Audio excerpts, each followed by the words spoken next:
मिनश्शैतानिर्रजीम बिस्मिल्लाहिर्रहमानिर्रहीम। Dear students, अस्सलाम वालेकुम वरहमतुल्लाहि वबरकातुहू। आज के इस लेक्चर में आपको वेलकम किया जाता है। आपको स्क्रीन पे लिखा हुआ एक आर्टिकल नज़र आ रहा है। ये बेसिकली आपका इनऑर्गेनिक का एक आर्टिकल है जो कि न्यूक्लियर केमिस्ट्री से रिलेटेड है। हम देखते हैं कि केमिकल रिएक्शन क्या है, और फिर क्योंकि न्यूक्लियर केमिस्ट्री में न्यूक्लियर रिएक्शंस होते हैं और न्यूक्लियर रिएक्शंस क्या हैं, बेसिकली हम इनको कंपेयर करेंगे। तो ये कंपैरिजन में ही जो आपके आर्टिकल हैं पीछे, जो केमिकल रिएक्शन के अकॉर्डिंग अलग से दिया गया है या न्यूक्लियर रिएक्शन के अकॉर्डिंग अलग से दिया गया है, वो आपका कवर हो जाएगा। तो बेसिकली ये आपके डिफरेंसेस जो हैं वो, या कंपैरिजन ही इसका इम्पॉर्टेंट है। हम इसको कंपेयर करते हैं। न्यूक्लियर रिएक्शन बेसिकली डील करता है न्यूक्लियस के साथ, और केमिकल रिएक्शन में हम केमिकल्स को डील करते हैं। जिस तरह के आपने वो लिविस थ्योरी पढ़ा था, लिविस कॉन्सेप्ट पढ़ा था कि उसमें या तो इलेक्ट्रॉन शेयर होते हैं या डोनेट होते हैं या इलेक्ट्रॉन ट्रांसफ़र होते हैं। तो वो बेसिकली आउटर मोस्ट शेल्स के साथ रिलेटेड एक फिनोमेना था। तो अब हम इसको कंपेयर करते हैं कि केमिकल रिएक्शन और न्यूक्लियर रिएक्शन के दरमियान क्या डिफरेंस है। तो सबसे पहला हम देखते हैं, न्यूक्लियर रिएक्शन में कन्वर्जन का एक प्रोसेस होता है। एक एलिमेंट दूसरे किसी एलिमेंट में कन्वर्ट होता है, लेकिन केमिकल रिएक्शन में नया एलिमेंट नहीं बनता, बल्कि कोई चीज़ जो है वो प्रोडक्ट के तौर पे बनती है। वो दो चीज़ों का कम्बिनेशन होता है, नया एलिमेंट जनरेट नहीं होता। एक एलिमेंट से हम दूसरे एलिमेंट की कन्वर्जन में नहीं जाते, ये केमिकल रिएक्शन है। तो आप देखिएगा यहाँ पे न्यूक्लियर रिएक्शन का जो पहला पॉइंट है, that is conversion. Element may be converted from one two another. इसमें एलिमेंट एक से दूसरे में कन्वर्ट हो जाता है। केमिकल रिएक्शन में क्या होता है, no new elements can be produced, कोई नया एलिमेंट नहीं बनेगा। दूसरा, particles within the nucleus are involve. इसमें जो न्यूक्लियस के अंदर पार्टिकल्स हैं, प्रोटॉन है, न्यूट्रॉन है, न्यूट्रिनो, एंटी न्यूट्रिनो, जो भी न्यूक्लियस के अंदर पार्टिकल्स हैं, इसमें वो इन्वॉल्व होते हैं न्यूक्लियर रिएक्शन में। फिशन और फ्यूजन हम आगे देखेंगे भी। तो इसमें क्या होता है, केमिकल रिएक्शन में outermost electrons are involve, आखिरी शेल के इलेक्ट्रॉन इन्वॉल्व होते हैं। तीसरा पॉइंट देखें, rate of reaction is independent of the factor. ये किसी फैक्टर पे डिपेंड नहीं करता। मसलन फैक्टर्स क्या है, कंसंट्रेशन फैक्टर क्या है, प्रेशर है, टेम्परेचर है, उसके अलावा आप जो है वो प्रोडक्ट रिलीज करते हैं। कभी आप कंसंट्रेशन जो है वो रिएक्टेंट की बढ़ा देते हैं, कभी कम कर देते हैं। These are called the factors, external factors. Concentration हो गया, प्रेशर हो गया, टेम्परेचर हो गया, वॉल्यूम हो गया, ये उस पर डिपेंड नहीं करता। न्यूक्लियर रिएक्शन कभी भी इन फैक्टर्स पे डिपेंड नहीं करता, लेकिन केमिकल रिएक्शन इन फैक्टर्स पे डिपेंड करता है। तो rate of reaction is dependent of the factors. Factors कौन से हैं आपके, कंसंट्रेशन है, उसी तरह प्रेशर है, वॉल्यूम है, उस पर डिपेंड करता है। पॉइंट नंबर 4 पे आ जाएं। पॉइंट नंबर 4 क्या है, क्वांटिटीज आर डिफाइंड पर पार्टिकल्स। इसके पार्टिकल्स के अकॉर्डिंग लेंगे, कितने पार्टिकल्स बच गए हैं। बेसिकली हम हाफ लाइफ डील कर रहे होते हैं, इसमें हम देखते हैं कितने पार्टिकल्स जो हैं वो बचे हैं।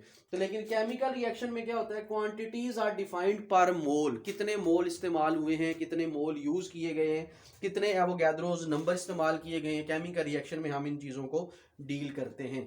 तो क्वांटिटीज आर डिफाइंड पर पार्टिकल्स, और केमिकल रिएक्शन में क्या है, क्वांटिटीज आर डिफाइंड पर मोल। पांचवा पॉइंट, जो न्यूक्लियर रिएक्शंस हैं ये कभी कभार होते हैं, ये बहुत रेयर होते हैं, लेकिन केमिकल रिएक्शन जो है ये फ्रीक्वेंट होते हैं। और फ्रीक्वेंट होने की वजह क्या है कि ये अपने आप को स्टेबल करने की कोशिश करते हैं, और इलेक्ट्रॉनिक कन्फिग्रेशन जो नोबल गैस की है वो अटेन करने की कोशिश करते हैं। तो ये आपके रेयर हैं और ये आपके क्या है, फ्रीक्वेंट है। छठवां क्या है, रिलीज और एब्जॉर्ब ट्रमेंडस एनर्जी। तो ये जो न्यूक्लियर रिएक्शन है, या तो बहुत ज़्यादा एनर्जी एब्जॉर्ब करते हैं या बहुत ज़्यादा एनर्जी रिलीज करते हैं। लेकिन जब हम केमिकल रिएक्शन की बात करते हैं तो केमिकल रिएक्शन में भी रिलीज और एब्जॉर्ब एनर्जी ज़रूर होती है, लेकिन ये बेसिकली क्या है, स्मॉल अमाउंट में एनर्जी रिलीज होती है या स्मॉल अमाउंट में एनर्जी एब्जॉर्ब होती है। तो ये बेसिकली इनका आपका क्या आ जाता है, कंपैरिजन। अब हम कंपैरिजन इसके बाद जो है वो करते हैं, वो है फिशन और फ्यूजन रिएक्शन का कंपैरिजन। फिर हम जो है वो उस आर्टिकल को देखेंगे कि क्या क्या उसके अंदर जो है वो चीज़ें आ सकती हैं, बल्कि हम कोशिश करते हैं कंपैरिजन ही के अंदर उन आर्टिकल्स को डिस्कस कर लिया जाए, ताकि आपका फिजन फ्यूजन भी क्लियर हो जाए और दोनों जो कंपैरिजन का पोर्शन है उसका डिफरेंस का वो भी क्लियर हो जाए। तो आप कंपैरिजन अगर कर लेते हैं, साथ में मैं एग्जांपल्स भी दे देता हूँ, तो आपका वो जो है वो क्लियर हो जाएगा। तो इसको हम अभी देखते हैं कि किस तरह फिशन और फ्यूजन रिएक्शन जो है वो जनरेट होते हैं। हम डिस्कस कर रहे थे न्यूक्लियर फिशन और न्यूक्लियर फ्यूजन को। आपने पहले कंपैरिजन पढ़ा, इससे पहले जो कंपैरिजन था वो केमिकल रिएक्शन और न्यूक्लियर रिएक्शन के दरमियान था। अब हम जो है न्यूक्लियर फिशन और न्यूक्लियर फ्यूजन के दरमियान कंपैरिजन डिफरेंस करेंगे, साथ ही हमारे ये आर्टिकल्स भी क्लियर हो जाएंगे। फिशन रिएक्शन और फ्यूजन रिएक्शन। फ्यूजन रिएक्शन का दूसरा नाम है थर्मो न्यूक्लियर रिएक्शंस। इनको थर्मो न्यूक्लियर रिएक्शंस भी कहा जाता है। इनको हम जो है वो तरतीब से डिस्कस भी करते हैं। अब फिशन रिएक्शन क्या है? जैसा कि आप जानते हैं, एक हैवी न्यूक्लियस होगा। हैवी न्यूक्लियस को टू पार्ट्स में डिसइंटीग्रेट किया जाता है, तोड़ा जाता है। तो जब ये दो पार्ट्स में टूटेगा तो तोड़ने के लिए आपको स्लो मूविंग न्यूट्रॉन चाहिए। स्लो मूविंग न्यूट्रॉन बम्बार्ड होगा। जो स्लो मूविंग न्यूट्रॉन है, जो आप स्लो मूविंग न्यूट्रॉन ले रहे हैं, दैट इज कॉल्ड प्रोजेक्टाइल।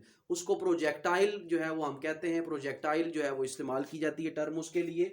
आपने टारगेटेड मटेरियल लिया है यूरेनियम, और यूरेनियम के ऊपर आपने न्यूट्रॉन को बम्बार्ड करना है। तो जो न्यूट्रॉन बम्बार्ड किया जा रहा है वो आपका क्या है? प्रोजेक्टाइल है। तो heavy nucleus is broken down with release of energy by slow move neutron या स्लो मूविंग न्यूट्रॉन। इसको बेशक आप जो है वो इस तरह से ही कर लें, स्लो मूविंग न्यूट्रॉन। जो हैवी न्यूक्लियस है उसको तोड़ेंगे, एनर्जी रिलीज होगी, और किसके जरिए करेंगे आप ये काम? स्लो मूविंग न्यूट्रॉन के जरिए। अब इसमें दूसरा पॉइंट क्या है? एग्जाम्पल, आपने यूरेनियम लिया 235, ये आइसोटोप है, ये उसका एटॉमिक मास है, और 92 इसका एटॉमिक नंबर है। स्लो मूविंग न्यूट्रॉन लिया, ये प्रोजेक्टाइल था, जब यहाँ पे हिट करेगा एक ट्रांजिशन स्टेट बनती है, ठीक है। ट्रांजिशन स्टेट के बाद फिर वो दो पार्ट्स में डिसइंटीग्रेट और करता है। बेसिकली क्या है? बैरियम और क्रिप्टॉन, बैरियम 140 और क्रिप्टॉन 93 एटॉमिक मास, और जो प्रोडक्ट इसमें बनती है, नए एलिमेंट्स बनते हैं, उनका मास जो आपका यूरेनियम है पेरेंट उससे कम होता है। आप मैस गिन के चेक कर लें, ये आपका आता है 233 समथिंग, तो ये 235 है, ठीक है। तो इनका मैस इससे क्या होगा? कम होता है, और 3 न्यूट्रॉन रिलीज होते हैं, और साथ एनर्जी भी यहाँ पे रिलीज होती है। तो ये आपकी एग्जांपल इसकी बन जाती है। तीसरा पॉइंट इसमें क्या है कि ये ऑर्डिनरी टेम्परेचर पे, आम टेम्परेचर पे भी हो जाता है। स्पेसिफिक कंडीशंस आपको नहीं लगानी पड़ती, कोई खास टेम्परेचर आपको यहाँ पे नहीं देना पड़ता। अब चौथा पॉइंट इसमें यह है कि कितनी एनर्जी रिलीज हो सकती है। जो एनर्जी यहाँ से लिबरेट होती है वो 200 मेगा इलेक्ट्रॉन वोल्ट है। एक न्यूक्लियर फिशन के नतीजे में, एक न्यूक्लियर फिशन के नतीजे में जो एनर्जी रिलीज होती है वो बेसिकली क्या है? 200 मेगा इलेक्ट्रॉन वोल्ट पर फिशन। हर एक फिशन के नतीजे में इतनी energy 200 mega electron volt release होती है। पांचवा point, can be controlled for the useful purposes. आप इसको कंट्रोल कर सकते हैं और यूजफुल पर्पसेस के लिए इस्तेमाल कर सकते हैं। मसलन आप इससे बिजली बना सकते हैं, ठीक है। आप इससे एनर्जी क्राइसिस को कंट्रोल कर सकते हैं। तो यूरेनियम बेसिकली इलेक्ट्रिसिटी को जनरेट करने में भी मदद देता है। तो आप इससे इलेक्ट्रिसिटी की जितनी भी हमारी कंजम्पशंस हैं उसको आप जो है वो ओवरकम कर सकते हैं। तो can be controlled by the useful purposes. छठवां पॉइंट इसमें ये होगा, atom bomb is based on the principle of nuclear fission. जो एटम बॉम्ब इस्तेमाल किए जाते हैं, एटम बॉम्ब का जो प्रिंसिपल है इस्तेमाल करने का वो बेसिकली फिशन है। तो एटम बॉम्ब को जब हम ब्रेक डाउन करते हैं उससे जो एनर्जी आगे रिलीज होती है, वो जो एनर्जी न्यूट्रॉन की आ रही है, ये साइकिल सर्कल चलता जाता है आगे, जो कि काफ़ी एनर्जी रिलीज करता है, और हाई एनर्जी जो है फिर वो प्रॉब्लम क्रिएट करती है। तो basically atom bomb is based on the principle of this reaction या फिशन रिएक्शन। अब हम डील करते हैं जी इसमें point number 7, products are radioactive and dangerous. जो भी चीज़ बनेगी, जो प्रोडक्ट्स बनी है, मसलन इसके नतीजे में, फिशन के नतीजे में जो भी प्रोडक्ट्स होंगी वो आपकी रेडियो एक्टिव होंगी, और वो सारी की सारी क्या होती हैं? डेंजरस होती हैं। तो ये आपने ये ध्यान रखना है कि जब आप न्यूक्लियर फिशन लिख रहे होते हैं तो न्यूक्लियर फिशन की जितनी भी प्रोडक्ट्स हैं वो डेंजरस हैं, और न्यूक्लियर फिशन की जितनी भी प्रोडक्ट्स हैं वो आपकी रेडियो एक्टिव हैं, एनर्जी अपनी रिलीज करती हैं। पॉइंट नंबर 8 इसका क्या हो सकता है? पॉइंट नंबर 8 ये है कि इसका जो फ्यूल इस्तेमाल किया जाता है, जो भी फ्यूल आप इस रिएक्शन को कैरी करने के लिए इस्तेमाल करते हैं, उसको स्टोर किया जा सकता है। और वो जो फ्यूल है सॉलिड में भी हो सकता है और लिक्विड स्टेट में भी हो सकता है। किसी भी स्टेट में इसका जो फ्यूल है ये एडजस्ट हो सकता है, किसी भी स्टेट में हो सकता है। तो ये आपका बेसिकली क्या है? एक फिशन रिएक्शन है। तो ये अब कंपैरिजन के साथ भी अगर हम करना चाहते हैं तो देखें, साथ आपका क्या लिखा हुआ है? फ्यूजन रिएक्शन लिखा हुआ है। तो फ्यूजन रिएक्शन को हम क्या कहते हैं, थर्मोन्यूक्लियर रिएक्शंस भी इनको जो है वो कहा जाता है। अब होता क्या है, heavy nucleus is form by combining two small nuclei with release of energy. इसमें दो स्मॉल न्यूक्लियस को आपस में कंबाइन करेंगे, कंबाइन करने पर एक बड़ा न्यूक्लियस बनेगा, और जो बड़ा न्यूक्लियस होगा उससे फिर क्या होगा, बड़े न्यूक्लियस से एनर्जी फिर जो है वो रिलीज होती है। एग्जांपल हमने दी है, ये आपका ड्यूट्रियम है और ये ट्राइटियम है। ड्यूट्रियम और ट्राइटियम आपस में कंबाइन होके दोनों स्मॉल न्यूक्लियस से एक हैवी न्यूक्लियस बना रहे हैं, एक न्यूट्रॉन रिलीज हो रहा है और ये आपकी क्या है, एनर्जी यहाँ पे रिलीज हो रही है।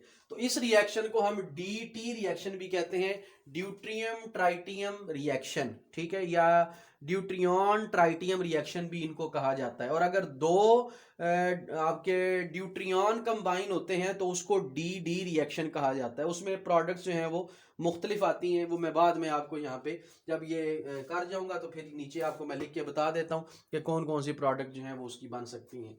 टेम्परेचर अगर हम देखें तो टेम्परेचर इसका जो है हाई होता है, और ये फ्यूजन रिएक्शन हाई टेम्परेचर पे टेक्स प्लेस करता है। टेम्परेचर होना चाहिए इसके लिए 10⁸ केल्विन। तो 10⁸ केल्विन इसका जो है वो टेम्परेचर रखा जाता है।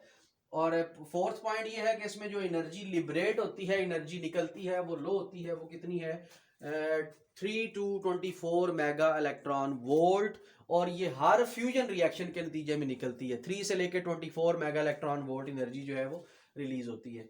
पांचवा पॉइंट क्या है, these reaction can be controlled, can not be controlled, इनको हम कंट्रोल नहीं कर सकते, ये रिएक्शंस कंट्रोल नहीं होते। ये आपका पॉइंट नंबर 5 है, these reaction can not be controlled, in reactions को कंट्रोल नहीं किया जा सकता। और जो 6 पॉइंट आपका, hydrogen bomb is based on the principle of this, जो हाइड्रोजन बॉम्ब हम इस्तेमाल करते हैं इसी प्रिंसिपल पे इस्तेमाल होता है। तो हाइड्रोजन बॉम्ब जो है, जो भी इस्तेमाल किया जाता है, तो ये बेसिकली फ्यूजन रिएक्शन के प्रिंसिपल पे इस्तेमाल किया जाता है, उसकी एनर्जी को यूटिलाइज किया जाता है।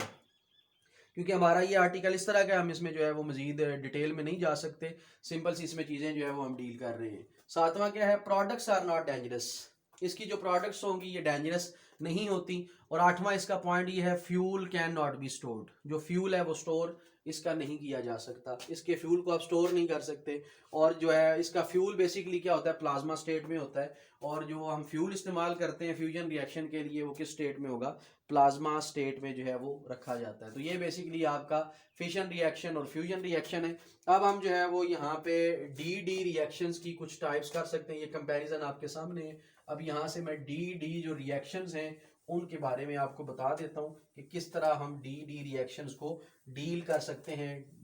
ड्यूट्रियन रिएक्शन जो हैं वो किस तरह होते हैं। अब DD रिएक्शंस में हम क्या क्या ले सकते हैं, हमने दो जो है वो ड्यूट्रियन लेने हैं, ठीक है, ये और ये आ गया आपका। अब इसका रिएक्शन क्या हो सकता है, क्या चीज बन सकती है, इसमें एक हीलियम का आइसोटोप्स बन सकता है, दैट इज हीलियम He23, और साथ जो है वो आप एक न्यूट्रॉन यहाँ पे रिलीज कर सकते हैं, और जो एनर्जी रिलीज होगी वो है 3.27 mega electron volt. 3.27 mega electron volt इतनी एनर्जी इसमें रिलीज होती है। तो एक ये रिएक्शन जो है वो आपका DD रिएक्शन कहलाता है। इसी तरह एक और रिएक्शन आपका, इसको आप ऐसे भी कर सकते हैं, ये आपका रिएक्शन ऐसे भी हो सकता है। एक बनेगा आपका हीलियम He24, ठीक है जी, एक बनेगा आपका हीलियम, और इसके साथ जो है वो आप क्या ले सकते हैं, एक न्यूट्रॉन जो है वो आप रिलीज कर सकते हैं, ठीक है, नहीं बल्कि आप इसके लिए एक हाइड्रोजन का आइसोटोप बना लें। यहाँ पे ज़्यादा बेहतर है कि हाइड्रोजन का आइसोटोप बना लिया जाए, एक आप बना लें ट्राइटियम और एक आप बना लें प्रोटियम, ठीक है, ये भी बन सकता है। तो इसके लिए जो एनर्जी रिलीज होती है वो 4.03 है, 4.03 मेगा इलेक्ट्रॉन वोल्ट, इतनी एनर्जी रिलीज होती है। और तीसरा रिएक्शन, अगर ड्यूट्रियम ट्राइटियम को हम इकट्ठा करें, D2 और DT ये वाला जो है, ये अभी हम कर चुके हैं, इसके लिए जो एनर्जी रिलीज होती है 17.6 mega electron volt, 17.6 mega electron volt, ये आपका DT रिएक्शन है। उसके अलावा आपका फिर जो है वो हाइड्रोजन और हीलियम का अगर आप आइसोटोप कंबाइन करते हैं, ठीक है जी, हाइड्रोजन ये मसलन आपका ड्यूट्रियन और हीलियम का आइसोटोप, ये अगर आप कंबाइन करते हैं तो एक तो बनेगा हीलियम और इसके नतीजे में साथ बनेगा प्रोटियम आपका, और एनर्जी जो रिलीज होगी वो है आपकी 1.8 मेगा इलेक्ट्रॉन वोल्ट। तो ये जो दो ड्यूट्रियन जो न्यूक्लियाई हैं इन रिएक्शंस में जहाँ पे दो इस्तेमाल हो रहे हैं ड्यूट्रियन, मसलन ये जो दो आपके रिएक्शन है जहाँ पे दो ड्यूट्रॉन इस्तेमाल हो रहे हैं, इसको हम डी डी रिएक्शन कहते हैं। तो ये जो प्रोडक्ट आपकी आ रही है H13 जो आ रहा है ये वाला, और He23 जो आ रहा है ये वाला, तो ये बेसिकली ये ड्यूट्रियन ड्यूट्रियन रिएक्शंस की प्रोडक्ट हैं, और ये पार्टिकल एक्सेलरेटर के तौर पे भी इस्तेमाल की जाती हैं, इनको पार्टिकल एक्सेलरेटर भी जो है वो कहा जाता है। तो ये आपका केमिकल रिएक्शन न्यूक्लियर रिएक्शन का कंपैरिजन, और इसी तरह आपका न्यूक्लियर फिशन और फ्यूजन रिएक्शन का ये जो कंपैरिजन था ये अभी आपने जो है वो देखा और किया। तो यही आज का आपका इनऑर्गेनिक का लेक्चर है। तो इंशाल्लाह फिर जो है वो आपको नेक्स्ट लेक्चर्स भी भेज दिए जाएंगे। ठीक है जी, आज के लिए इतना ही। अल्लाह हाफिज़, अस्सलाम वालेकुम वरहमतुल्लाहि वबरकातुहू।